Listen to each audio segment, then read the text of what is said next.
Missing children's day ఎందుకు పెట్టుకున్నామంటే మనం పిల్లలు మిస్ అయితే ఏం జరుగుతుంది అది పిల్లలందరికీ తెలియడం కోసం ఈరోజు జరుపుకుంటున్నాం. ఇలా ఏమవుతుందో తెలుసుకుంటే కనుక పిల్లలు మిస్ అవ్వడం అనేది దాని శాతాన్ని మనం తగ్గించవచ్చు. పిల్లలకు మిస్ ఎందుకు అవుతారు? 2 కారణాలు మిస్ అవుతారు. ఒకటి తల్లిదండ్రుల అజాగ్రత్త వల్ల, అలాగే కొంత పిల్లలకి కోపం వచ్చి ఇల్లు వదిలి వెళ్ళిపోవడం వల్ల. సహజంగా మనం ఎప్పుడు పిల్లలు తీసుకుని బయట వెళ్ళేటప్పుడు చాలా రద్దీ ఉన్న ప్రాంతాల్లో మన లగేజ్ కంటే ముందు పిల్లల్ని మనం గట్టిగా చేతితో పట్టుకోవడం మూలంగా పిల్లలు మనం మిస్ అవ్వకుండా చూసుకోవచ్చు. ముఖ్యంగా రైల్వే స్టేషన్లో, బస్ స్టేషన్లో, తిరునాళ్ళల్లో, ఎగ్జిబిషన్స్లో, అలాగే షాపింగ్ మాల్స్లో చాలామంది పిల్లల్ని ఎత్తుకెళ్ళిపోయే వాళ్ళు అవకాశంతో చూస్తూ ఉంటారు. అది ఎప్పుడు పేరెంట్స్ యొక్క మైండ్లో పిల్లలు మనం బయటకు తీసుకెళ్తున్నామంటే వాళ్ళని మనం తగు జాగ్రత్తలతో మనం బయటకు వెళ్ళాలి. మన మైండ్లో ఆలోచన ఉండాలి, పిల్లల్ని మనం సరిగ్గా తీసుకెళ్తున్నామా లేదా, మన పిల్లలు ఎక్కడున్నారు అని ఇప్పుడు మనం మన మైండ్లో అది ఎప్పుడు రన్ అవుతూనే ఉండాలి. అంతేకాకుండా మనం పిల్లలు బయటకు వెళ్తే ఏమవుతుంది, చాలామంది పిల్లలు ఇంట్లో కోపంతో, అమ్మ మీద కోపంతోనో, నాన్న మీద కోపంతోనో, లేదా క్లాస్ రూమ్స్లో ఏదో చిన్న చిన్న గొడవలు జరిగి ఫ్రెండ్స్తో కోపంతోనో ఏదో విధంగా బయటకు వెళ్ళిపోవాలనుకుంటారు. అలాగే వెళ్ళిపోతూ ఉంటారు. కానీ వాళ్ళకి తెలియదు కదా బయటికి వెళ్తే ఏం జరుగుతుంది, బయట ప్రపంచం ఎలా ఉంటుంది అని.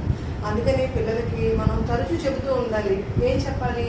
బయటికి వెళ్ళిన పిల్లలు ఏమవుతారు, బయటికి వెళ్తే ఏం జరుగుతుంది అనేది వాళ్ళ మైండ్లో ఉంటే కనుక పొరపాటును కూడా వాళ్ళు ఇల్లు దాటి వెళ్ళాలి అని అనుకోరు. బయటికి వెళ్తే ఏమవుతుంది, పిల్లలు సహజంగా ఇల్లు వదిలి బయటకు వెళ్ళిన పిల్లల్ని బస్ స్టాండ్లో అన్ని చోట్ల రద్దీ ఉన్న ప్రాంతాల్లో పిల్లల్ని ఎత్తుకెళ్ళిపోయే వాళ్ళు ప్రత్యేకించి ఉంటారు. వాళ్ళు ఏం చేస్తారు, పిల్లల్ని తీసుకువెళ్ళి వాళ్ళు వేరే అమ్మేసి బాడీ పార్ట్స్ని అమ్మేస్తారు. అంతేకాకుండా వాళ్ళని వేరే చోట స్లేవ్స్గా ఉపయోగించుకోవడానికి, అంటే చాలా దూర ప్రాంతాల్లో ఎంతోమంది కొంతమంది కొన్ని గ్రూప్స్ ఉంటాయి, అవి సమాజానికి చేడు చేసే గ్రూప్స్ ఉంటాయి. అవి వాళ్ళు ఏం చేస్తారు, వాళ్ళు కొన్ని వేల మంది గ్రూప్స్గా ఉంటారు. వాళ్ళకి పని చేయడానికి చాలామంది మనుషులు కావాలి. అలాగే వాళ్ళు బయట నుంచి ఎవరు రారు కాబట్టి వీళ్ళు చాలామంది పిల్లల్ని ఎత్తుకుపోయి అక్కడ వాళ్ళని బానిసలాగా ఉంచేస్తారు, పని చేయించుకోవడానికి ఉపయోగించుకుంటారు. ఒకసారి మిస్ అయ్యి ఆ గ్రూప్లో వాళ్ళ చేతిలో పడిన పిల్లవాడు మనకి ఎప్పటికీ దొరకదు.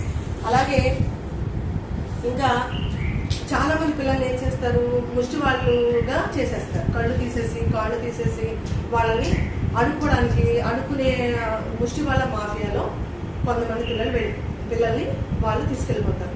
ఇలాగా ఒక్కసారి బయటకు వెళ్ళిన పిల్లలు ఏదో విధంగా వాళ్ళు ఇంకా మళ్ళీ మనకి దక్కరనమాట. అది వాళ్ళకి మనం తెలియచేయాలి. పిల్లలకి బయటకు వెళితే ఏమవుతుంది, అది చేయడం మూలంగా ఏమవుతుందని తెలియడం మూలంగా పిల్లలు పొరపాటును కూడా బయటికి వెళ్ళాలి అనే ఆలోచన వాళ్ళకి రాకుండా ఉంటుంది. ఇది తల్లిదండ్రులు పిల్లల్లో అవేర్నెస్ తీసుకురావాలన్నమాట. అందుకని మనం ఈరోజు మిస్సింగ్ చిల్డ్రన్స్ డే గురించి ఈరోజు మనం తెలుసుకుంటాం. మనం అనుకుంటాం కదా, చాలామంది పిల్లలకి తెలియదు అందరు మనుషులు ఒకేలా ఉంటారని. పూర్వకాలం పురాణ కాలాల్లో అయితే మనుషులు వేరుగా, రాక్షసులు వేరుగా, మనకి కొమ్ములతో కోరలతో రాక్షసులు కనిపించేవారు. ఇప్పుడు అలా లేదు, అందరూ చాలా అందంగా ఉంటారు, చాలా మంచిగా ఉంటారు, చాలా మంచిగా మాట్లాడతారు. కానీ వాళ్ళ మనసులో రాక్షసులు ఉంటారు. పిల్లల్ని ఎత్తుకెళ్ళిపోయే వాళ్ళు ఉంటారు, అమ్మాయిలు ఎత్తుకెళ్ళిపోతూ ఉంటారు, అలాగే మహిళలు ఎత్తుకెళ్ళిపోతారు. ముఖ్యంగా అందరినీ వాళ్ళ స్వార్థం కోసం వాళ్ళు మనుషుల్ని అమ్మేస్తారనమాట. ఆ విషయం మనం పిల్లలకి తెలియచేయాలి. ఎప్పుడైతే మనం అలా తెలియచేస్తామో పిల్లలు ఇంట్లోంచి బయటకు వెళ్ళకుండా, పారిపోకుండా ఈ మిస్సింగ్ అనేది మనకి శాతం తగ్గుతుందన్నమాట. అందుకనే ప్రతి తల్లిదండ్రులు కూడా గుర్తుపెట్టుకోవాలి, పిల్లలతో మనం బయటకు వెళ్తున్నప్పుడు ఎంత జాగ్రత్తగా ఉంటున్నాము. అలాగే బస్ స్టేషన్లో, రైల్వే స్టేషన్లో చాలామంది ఇదే ఎదురు చూస్తూ ఉంటారన్నమాట. ఈ ఇంట్లోంచి బయటకు వెళ్ళిన పిల్లలు వాళ్ళకి అర్థమైపోతుంది, వీళ్ళు ఇంట్లోంచి బయటకు వచ్చాడా లేకపోతే పేరెంట్స్ వాళ్ళు ఎవరైనా ఉన్నారా అని వాళ్ళకి తెలిసిపోతుంది. ఎందుకంటే వీళ్ళు భయపడుతూ ఉంటారు. బయటకు వచ్చిన తర్వాత వాళ్ళకి ఎక్కడికి వెళ్ళాలి, కోపంతో వచ్చేస్తారు కానీ వాళ్ళకి ఎక్కడికి వెళ్ళాలో అర్థం కాదు. అటు రైల్వే స్టేషన్ ఏ ట్రైన్ ఎక్కాలి, ఎలా ఎక్కాలి అలా ఆలోచిస్తూ ఉంటారు.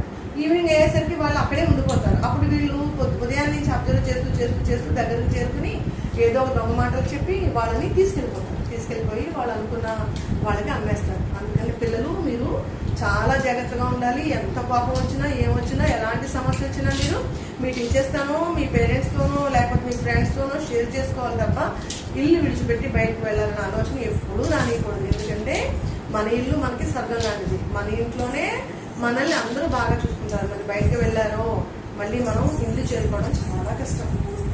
ఇది ఈరోజు మనం తెలుసుకుంటాం.